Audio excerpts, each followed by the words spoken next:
이스라엘 백성들이 광야를 지나고 있습니다. 그래서 약속의 땅에 이제 거의 다 왔습니다. 거의 다 왔어요. 그러나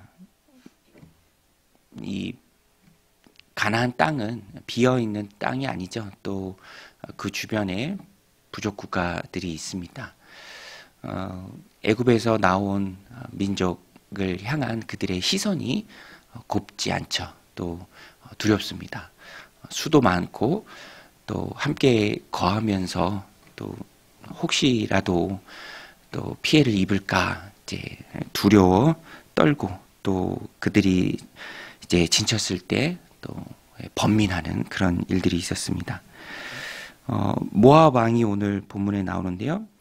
두려움에 떨며 또 어떻게든 막으려고 합니다. 그래서 본인들이 할 수 있는 모든 노력을 다 기울이죠. 이것이 하나님 백성에서 볼 때는 하나님의 뜻을 가로막는 어두움의 세력들의 발악하는 그런 모습이죠. 어떻게든 막으려고 한다라는 것입니다. 그리고 오늘 본문에 보면 모압 왕 발락이 이제 거짓 선지자 발람에게 도움을 청합니다. 고대 전쟁은 신의 대리전이다라고 할 만큼 저주하는 일들이 많이 있었습니다.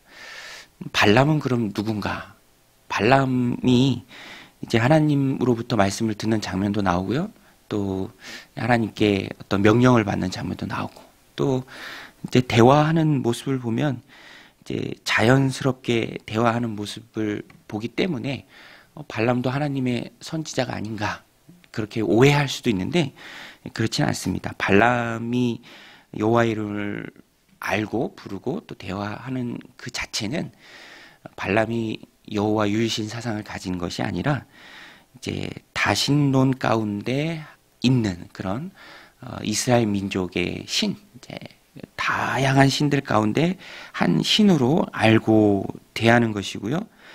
오히려 여호와께서 이제 발람을 통해서 말씀하시는 이 자체는 하나님께서 이스라엘 백성을 보호하시기 위해서 이제 발람의 행하는 그 모든 일에 하나님께서 개입하신 것이죠. 이스라엘 백성을 위해서 개입하신 것입니다. 발람은 거짓 선지자고요. 악한 자입니다. 이렇게 악한 자들이 연합해서 어떻게든 하나님의 백성이 살아가는 하나님의 뜻을 꼭 붙들고 살아가는 그 일을 막으려고 한다라는 것입니다. 발악을 하고요. 또 오늘 말씀에 보면 모압의 장로들이 발람을 부르러 갈 때 복채를 가지고 가고 또 발람이 혹할 수 있는 여러 가지 높은 지위나 또 은금을 통해서 그를 또 끌어들이려고 하는 그런 모습을 봅니다. 그만큼 다급하고 또 두려웠다라는 것입니다. 이스라엘 백성 자체가 하나님 함께 하신 이스라엘 백성 자체가 두려움의 대상이었고요. 또 어떻게든 막으려고 한다라는 것입니다. 그러나 하나님께서 그냥 두고 보지 않으시고요. 발람이 행하는 그 모든 일에 개입하십니다. 그래서 저주가 아니라 오히려 이스라엘 백성을 발람이 축복하죠. 하나님이 개입하시고 또 하나님이 막으셨습니다. 하나님이 이렇게 개입하시고 또 하나님의 뜻을 행하는 하나님의 백성인 이스라엘 백성을 하나님께서 지켜주시는데 우리도 해야 할 것이 있습니다. 우리도 해야 할 것이 있는데 오늘 본문을 보면 우리가 깨닫습니다. 악한 세력은 항상 존재하고요. 또 어떤 면에서는 본인이 행할 수 있는 모든 그런 일들을 다 행합니다. 발악을 하죠.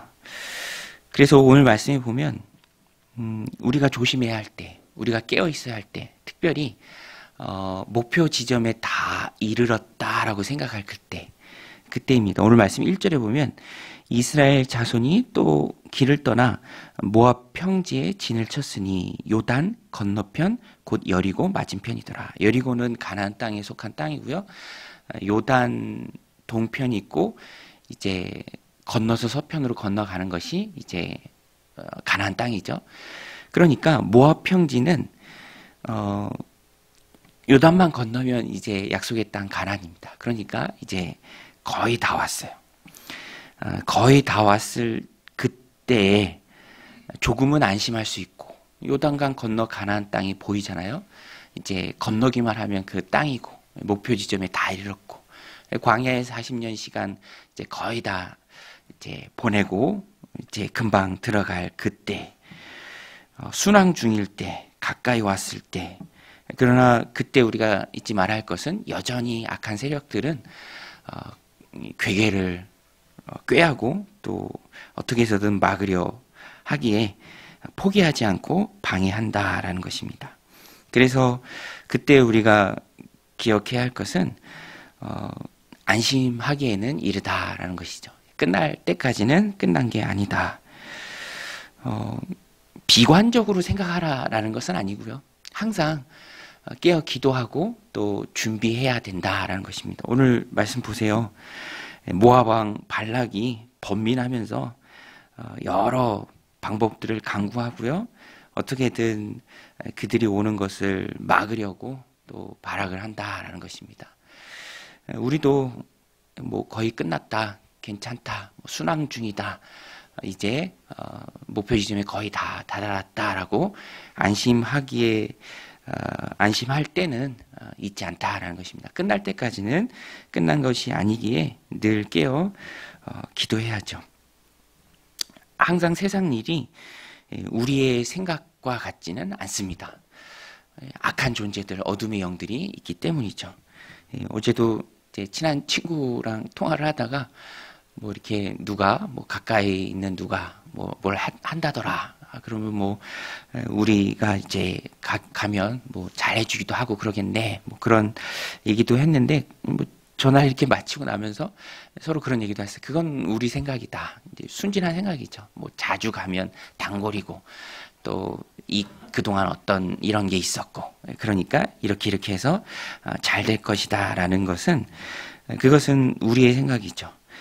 이제 모압 평지에 이르렀고 여리고 맞은편이고 요단강만 건너오면 가나안 땅이고 거의 다 왔다, 수고했다, 뭐 그동안 고생했다, 이제 다 잘 될 것이다 라는 것은 만약에 그렇게 생각한다면 그것은 순진한 생각이다 라는 것입니다.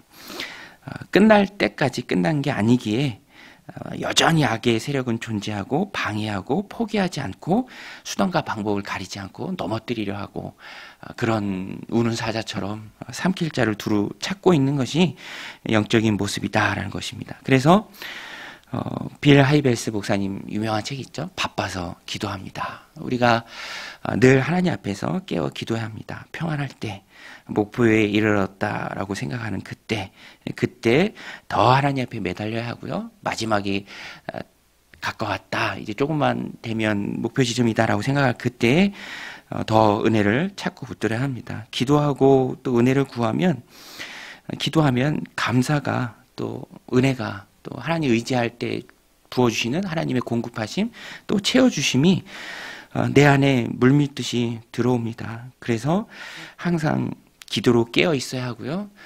기도를 하지 않고 아니란 마음으로 넋놓고 있을 때는 그리스도인의 삶에는 존재하지 않습니다. 왜냐하면 우리는 항상 영적인 전쟁터를 살아가는 것이고요. 마지막 하나님 품 안에 안길 그때까지 그 영적인 싸움은 늘 있다라는 것입니다. 또 한 가지 오늘 본문을 통해서 우리가 깨달아야 될 것은 뒷부분에 보면 발람과 이 모압의 장로들이 나오는 대화가 참 많이 나옵니다. 그런데 그것이 우리에게 주는 메시지가 있어요. 그리스도인은 무엇으로 사는가? 왜냐하면 오늘 본문에 보면 모압의 장로들도 그렇고 이제 모압의 장로들은 돈으로 살려고 합니다. 돈으로 승리를 살려고 하고 돈으로 하나님의 일을 막으려고 하고 복채를 두둑히 들고 가서 물질로 모든 것을 다 살려는 생각을 가져요. 또 거기에 맞장구 치는 인물이 발람입니다. 발람도 거짓 선지자이기에 그렇지 않은 척을 하지만 실상은 그를 움직이는 것은 은금입니다. 물질이죠. 돈입니다. 거기에 발람이 움직입니다.